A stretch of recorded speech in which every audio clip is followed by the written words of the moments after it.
Bits of circumstantial evidence as viewed by state, Strands in rope.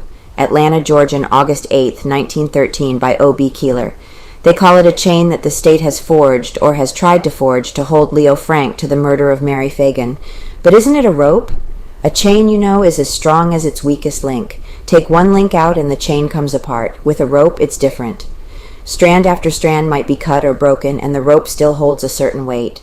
Then might come a time when the cutting of one more strand would cause the rope to break. The point is, the finished rope will sustain a weight that would instantly snap any one of its several strands, bits of evidence threads. And that is what the various bits of circumstantial evidence might better be called strands or threads.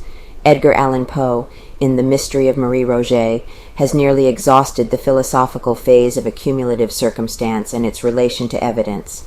Applying the system of the well-known Dupin to the case in point and regarding it, be it understood strictly from the state's viewpoint, an analysis of part of the evidence against Leo Frank follows.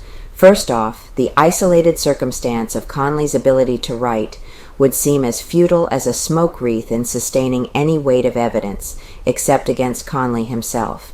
But to the fact is added the fact that Frank knew Conley could write. Still, the thread is flimsy, and even connected with the case against Frank would appear worthless. 6 deductions seen. But when it develops that Frank, knowing Conley could write, and knowing the police were trying to find the author of the murder notes when Frank, well aware of these things, did not inform the police that Conley was lying when he said he could not write, the following deductions appear. 1.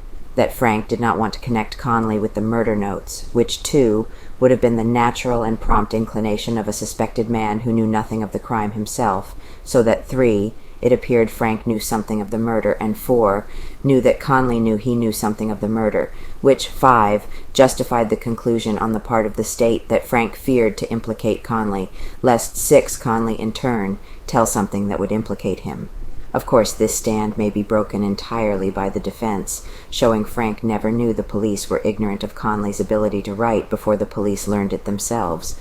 But there is one pretty substantial stand of evidence, as the state sees it, and all having its genesis in the simple fact that Conley knew how to write, and at first denied it.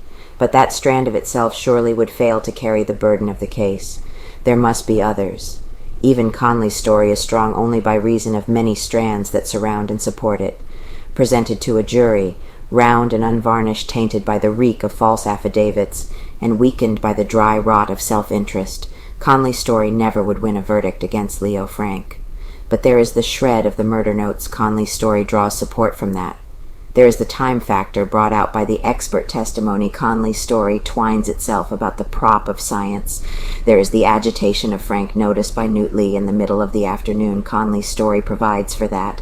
There is the visit of Montine Stover, a tiny circumstance of itself, but of vast importance, just so far as it strengthens Conley's recollection of exact time. And it is by reason of the rope already well along in the twisting that 100 other little circumstances become significant that of themselves would be lighter than the air-drawn dagger that troubled the dreams of Macbeth. They fit in with the twisting of the rope. Will the rope hold? There is Frank's agitation at home and at the factory.